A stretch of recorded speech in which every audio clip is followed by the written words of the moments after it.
Hello बच्चों, कैसे हैं आप सब लोग। अब जो टॉपिक हम पढ़ेंगे वो है कॉलर्स अराउंड अस, क्योंकि ये लास्ट मतलब सेकंड लास्ट हम मान लीजिए, क्योंकि इसके बाद में एप्लीकेशन है वो भी बच रही हैं कॉलर्स की। तो ये सेकंड लास्ट टॉपिक है हमारे चैप्टर का। तो ऑलमोस्ट हम एंडिंग की तरफ है वो पहुँच चुके हैं अब। तो यहाँ पर हम पढ़ेंगे कि हमारे चारों तरफ हमारी जो डेली लाइफ में, जैसे कि मैं बार बार कहती रहती हूँ, हमें बहुत जानना जरूरी है कि जो भी चीज़ें हम पढ़ रहे हैं हमारी डेली लाइफ से कहाँ कैसे क्यों रिलेट कर रही है। तो यहाँ पर जो कॉलर्स हमने जो इतना पढ़ा है सरफेस केमिस्ट्री के अंदर, तो वो कहाँ कैसे एग्जिस्ट कर रहे हैं हमारे चारों तरफ, वो हम देखेंगे आज यहाँ पर इस वीडियो के अंदर। तो यहाँ पर सबसे पहले आता है ब्लू कलर ऑफ स्काई। तो हम लोगों ने एक प्रॉपर्टी पढ़ी थी कि जो कॉलर्स है वो टिंडल इफेक्ट है वो शो करते हैं। तो अब वहाँ पर इसका इससे क्या रिलेशन है, तो बिल्कुल रिलेशन है इसका। तो जितने भी जो डस्ट के पार्टिकल्स हैं, तो स्काई का ब्लू कलर ही हमको क्यों दिखाई देता है। जैसा कि मैंने जब टिंडल इफेक्ट पढ़ाया था तो मैंने कहा था कि जो रिफ्लेक्टेड लाइट जब हम उसके मिल्क में से देखते हैं तो हमें ब्लू कलर की है वो दिखाई देती है। तो मैंने कहा था कि ब्लू की वेवलेंथ सबसे कम होती है, तो इस वजह से उसकी स्कैटरिंग है वो क्या है, वो सबसे ज़्यादा है वो होती है, वो फैल जाता है जल्दी से।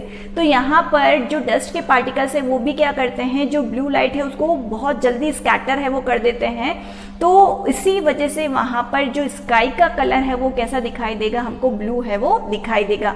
स्काई के अंदर जो डस्ट के पार्टिकल्स है, तो जैसे उसके ऊपर लाइट पड़ी, जैसे ही सनलाइट उसके ऊपर आ रही है, तो वो क्या कर रहे हैं डस्ट के पार्टिकल, क्योंकि डस्ट के पार्टिकल्स हमारे चारों तरफ बहुत लार्ज अमाउंट के अंदर है, तो उनके ऊपर लाइट पड़ते ही वो उसको क्या कर देते हैं, स्कैटर है वो कर देते हैं। ब्लू को ही स्कैटर कर रहे हैं, उसकी वेवलेंथ कम है, उसकी स्कैटरिंग ज़्यादा होती है, इस वजह से वो जल्दी से स्कैटर हो जाता है और हमें ब्लू कलर है वो विजिबल होता है।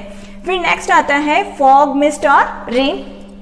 तो ये भी हम लोगों ने पढ़ रखा है कि जो फॉग है या मिस्ट है, तो जब मैंने आप लोगों को बताया था कि जो भी एटमॉस्फेयर है, तो एटमॉस्फेयर के अंदर एयर का परसेंटेज क्या है ज़्यादा, और उसके अंदर मॉइस्चर मतलब नमी तो रहेगी ऑब्वियस सी बात है। तो वो जो मॉइस्चर है वो क्या होता है कि जैसे ही टेम्परेचर अगर कम हुआ तो वहाँ पर वो पार्टिकल्स हैं वो फ्रीज होना है वो शुरू हो जाते हैं। तो वो किस फॉर्म में आ जाते हैं, वहाँ पर वो फॉर्म में आ जाते हैं फॉग या मिस्ट की। तो जनरली आप लोगों ने देखा होगा कि जब विंटर्स का जो टाइम आता है तो उस टाइम पे फॉग है वो हमको ज़्यादा देखने को मिलता है। तो उसमें क्या पोल्यूशन भी खैर तो ज़्यादा रहता ही है, साथ ही साथ मॉइस्चर भी पार्टिकल्स उसके साथ में मिलकर टेम्परेचर कम हुआ वो फ्रीज हो गए। तो एयर के अंदर जो मॉइस्चर के पार्टिकल्स हैं वो वहाँ पर फ्रीज हो जाते हैं, तो वो क्या कहलाएगा, वहाँ पर एक तरीके से वो भी कॉलर्स का ही एग्जाम्पल है। और वहाँ पर डीएम क्या होगा, डिस्पर्शन मीडियम क्या होगा, एयर होगा, और डीपी क्या होगा, वहाँ पर मॉइस्चर है वो होगा, जो कि क्या हो जाएगा, अमाउंट में कम होगा, फ्रीज हो जाएगा। तो किस फॉर्म में आ जाएगा, फॉग या मिस्ट के फॉर्म में आ जाएगा। अब रही बात रेन की, तो रेन कैसे होती है, क्लाउड्स क्या है, clouds is also an aerosol, वो भी एरोसोल ही है एक तरीके से। कि वहाँ पर भी क्या होगा कि जो मॉइस्चर है, या हम कह सकते हैं कि जो वाटर की जो ड्रॉपलेट्स है वो है कम, वाटर है मतलब एयर है ज़्यादा।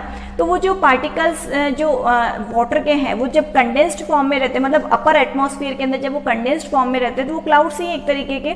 तो जिसमें क्या है, एयर है, और एयर के अंदर जो वाटर के जो मॉलिक्यूल्स हैं या एयर की जो वाटर की जो ड्रॉपलेट्स हैं वो क्या हो जाती हैं, कंडेंस हो जाती हैं, तो वो क्लाउड्स की फॉर्म में आ जाती हैं। तो अब बारिश कब होती है, तो जब ये पार्टिकल्स जो मैंने कहा कि वाटर के ड्रॉपलेट्स का साइज जैसे जैसे जैसे जैसे बड़ा होता जाएगा, तो जब वो रेन की फॉर्म में, रेन के जो ड्रॉप की फॉर्म में आ जाएगा, तब वहां पर रेन है वो होगी। या फिर काफी बार ऐसा भी देखा गया है कि जो दो अपोजिटली चार्ज क्लाउड्स है वो भी अगर आपस में कोलाइड कर जाएं तब भी बारिश है वो हो जाती है।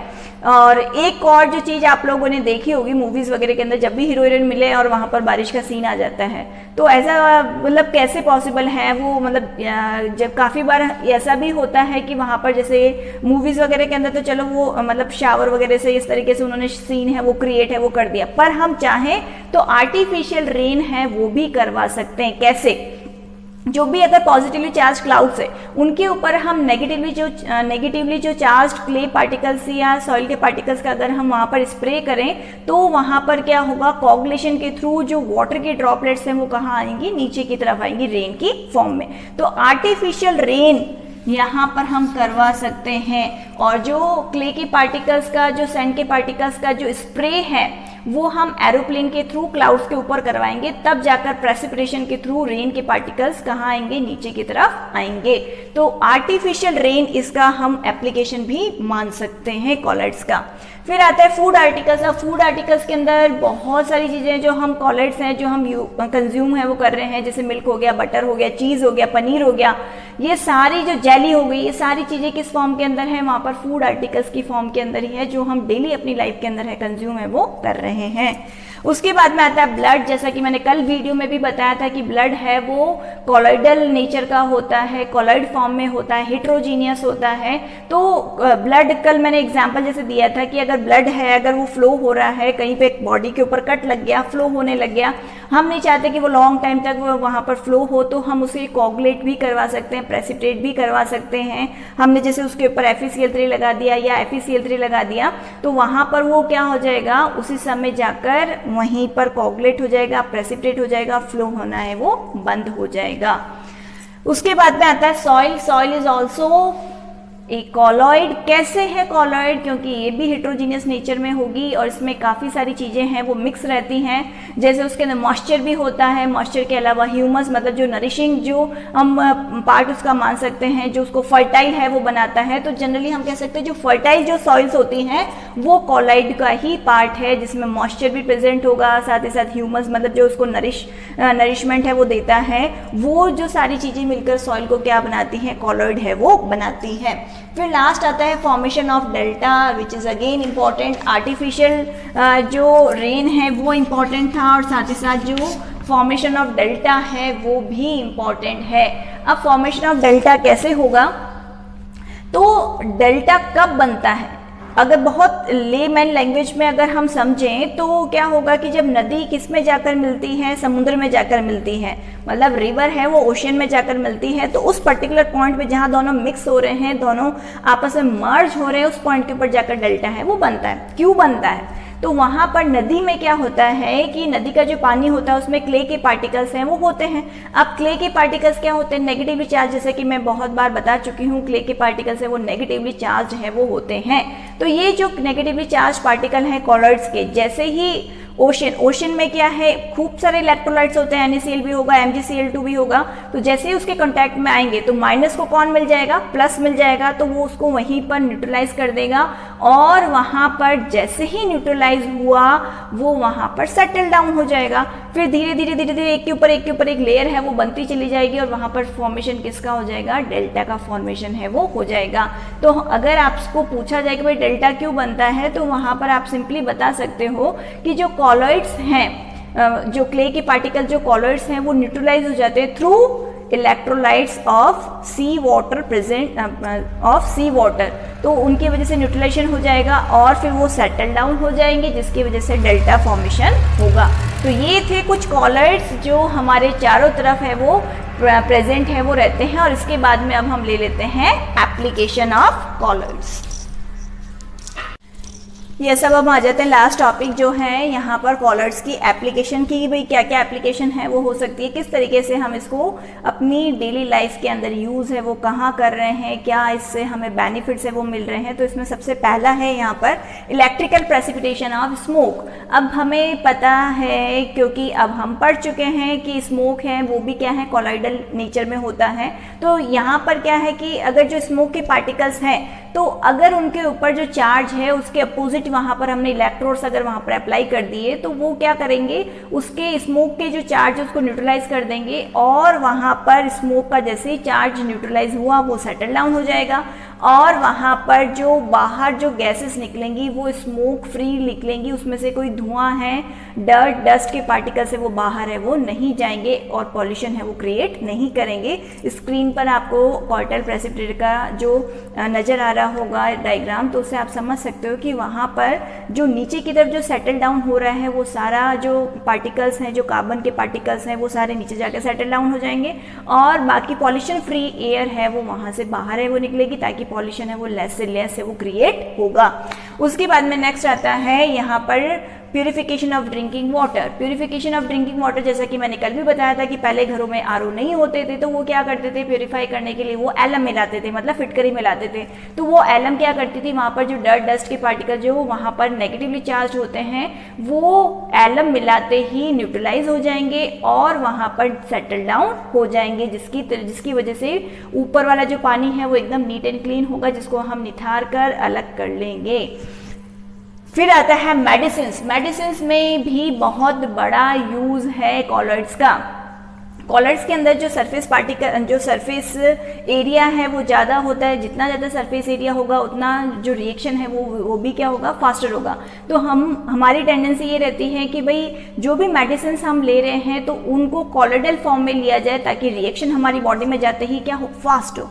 तो वहाँ पर जितने भी जो आजकल जो मेडिसिन बनाए जा रहे हैं, जैसे गोल्ड का सोल है, उसका अगर जैसे इंजेक्शन है, इंट्रामस्कुलर जो इंजेक्शन है जो लगाया जाता है, तो उनकी वजह से क्या होगा कि वहाँ पर फटाफट से बॉडी के अंदर है एक्शन है वो होगा। इसी तरीके से जो मिल्क ऑफ मैग्नीशिया है उसको भी हम काम में लेते हैं as a medicine. Milk of magnesia क्या करता है, वो एसिडिटी जो डिसऑर्डर्स हो गए हैं एज ए एंटासिड वहाँ पर काम करेगा और एसिडिटी को डिमिनिश है वो करेगा। इसके अलावा जो एक आरजी रोल करके जो सिल्वर सोल होता है उसको आई सॉल्यूशन के जैसे, आई लोशन के जैसे है वो काम में लिया जाता है।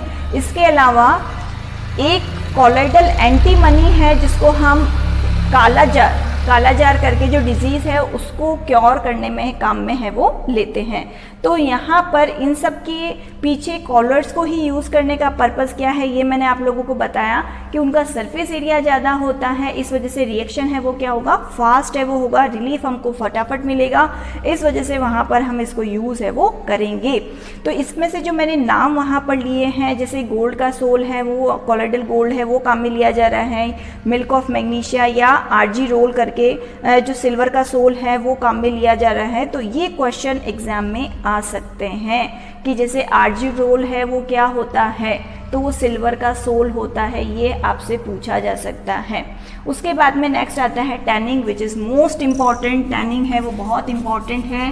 टैनिंग आपसे पूछा जा सकता है, बोर्ड में भी बहुत बार पूछा जा चुका है। तो टैनिंग होता क्या है, जो स्किन होती है वो बहुत ज़्यादा मतलब जैसे जो भी एनिमल्स वगैरह हैं उनका जो लेदर है उससे बहुत सारी चीज़ें हैं, वो बहुत सारे आर्टिकल्स है वो बनाए जाते हैं, चाहे पर्स है, शूज़ है, तो बनाए जाते हैं। तो अब इतनी सॉफ्ट स्किन होती है उसको तो हम यूज़ कर नहीं सकते, क्योंकि जो आप पर्स यूज़ करते हो लेदर के या बेल्ट आप यूज़ करते हो तो वो तो हार्ड होते हैं। तो उनको कैसे उस फॉर्म में कन्वर्ट करें ताकि वो थोड़ा सा हार्ड हो जाए, तो वो क्या करते हैं कि जो उनकी स्किन जिसको हम हाइड बोलते हैं, तो उसको हम डिप करते हैं टैनिन सॉल्यूशन के अंदर।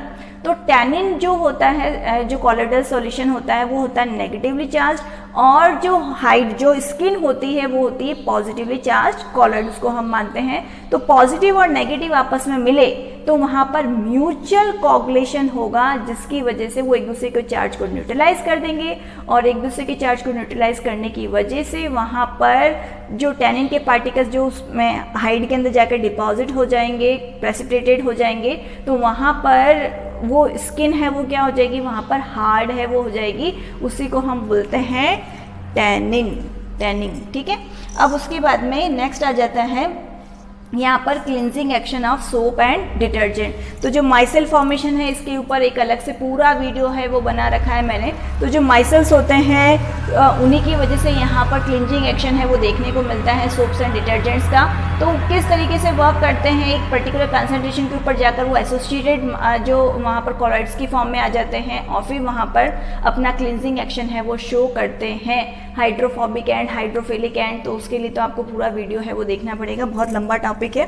फिर आता है रबर इंडस्ट्री। रबर इंडस्ट्री के अंदर आप लोगों ने सुना होगा कि भाई जो लेटेक्स है, जो रबर के जो प्लांट्स होते हैं, जो ट्रीज होते हैं, रबर के जो ट्रीज है केरला साइड में, साउथ साइड में बहुत देखने को मिलते हैं।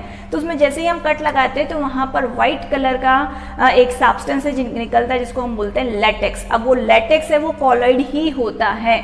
अब वहाँ पर जिस रॉ फॉर्म में होता है उसको हम यूज़ नहीं कर सकते, तो उसको हमें क्या करना पड़ता है, थोड़ा सा केमिकल ट्रीटमेंट करके उसी से हम क्या बनाते हैं, रबड़ है वो बनाते हैं। तो लेटेक्स को जब हम वहाँ पर प्रेसिपिटेट आउट करवाते हैं, न्यूट्रलाइज जब हम करवाते हैं, कोगुलेट जब हम करवाते हैं, तो हमको मिल जाता है वहाँ पर रबड़। फिर लास्ट आता है फोटोग्राफिक प्लेट एंड फिल्म्स। तो फोटोग्राफिक प्लेट जो आप लोगों ने जैसे स्पेक्ट्रा जब 11th में पढ़ा होगा तब भी आप नाम आपने बहुत बार सुना होगा। तो ये फोटोग्राफिक जो हम कहते हैं कि भाई ये प्लेट या फिल्म बनती कैसे है, तो उसको बनाने का तरीका ये होता है कि हम वहाँ पर एक इमल्शन है वो तैयार करते हैं, और इमल्शन में हम लोग वहाँ पर क्या लेंगे, वहाँ पर हम लेंगे सिल्वर ब्रोमाइड वो भी किस में मिक्स करेंगे, जिलेटिन के अंदर मिक्स करेंगे और उस पर्टिकुलर सॉल्यूशन को हम अप्लाई करेंगे ग्लास की प्लेट पर। तो जब हम उसको ग्लास की प्लेट पर इसको अप्लाई करेंगे तो वहाँ पर ये जो कोटिंग जो मिलकर तैयार होगी वो बनाएगी फोटोग्राफिक प्लेट, और इसी को हम यूज़ करते हैं जैसे स्पेक्ट्रा वगैरह के अंदर तो पता लगाने के लिए, एमिशन स्पेक्ट्रा, एब्जॉर्प्शन स्पेक्ट्रा, उसके तो बहुत बार आपने नाम है वो सुना होगा। तो इसके अलावा एक लास्ट एप्लीकेशन और जैसे इंडस्ट्रियल प्रोडक्ट्स में जैसे पेंट्स हैं, इंक है, सिंथेटिक प्लास्टिक है, सीमेंट है, ये सारे भी क्या है, कॉलॉइडल सॉल्यूशन ही हैं। तो ये सारे हम अपनी जो लाइफ है, डेली लाइफ है, उसमें यूज़ है वो कर रहे हैं। हो सकता है इससे पहले हमने नहीं सुना हो, पर अब आप लोगों ने सुन लिया है और आपको पता भी है कि भाई हम कैसे, कहाँ से क्या यूज़ कर रहे हैं, उनका क्या बेनिफिट है वो हमको मिल रहा है। तो इसमें से इम्पॉर्टेंट जैसे बोर्ड्स में तो हमें पता है कि भाई हम इतना सारा, मतलब ऑब्वियसली बात है भले ही पता हो, पर हम ध्यान से किसको पढ़ेंगे जो इंपॉर्टेंट होगा।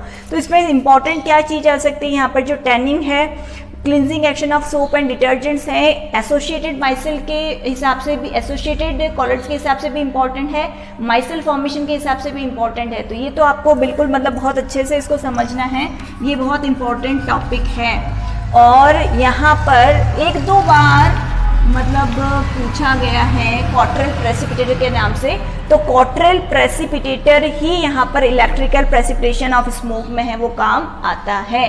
तो ये ये पर्टिकुलर तीन जो टॉपिक्स हैं वो बोर्ड्स में बहुत बार पूछे गए हैं। मेडिसिन्स का क्या है कि ये कॉम्पिटिटिव एग्जाम्स के हिसाब से इम्पॉर्टेंट है कि भाई इसमें कौन कौन से जो मेडिसिन्स हैं, या हम इनको क्यों मतलब कॉलर्स को मेडिसिन्स की फॉर्म में क्यों काम में लेते हैं, क्योंकि इनका सरफेस एरिया क्या होता है, ज़्यादा होता है, रिएक्शन है वो फास्ट होता है। तो ये तो आप वैसे भी याद रख लोगे। तो तीन ये अदर जो टॉपिक्स हैं इनको आपको बहुत अच्छे से पढ़ना है और समझना है।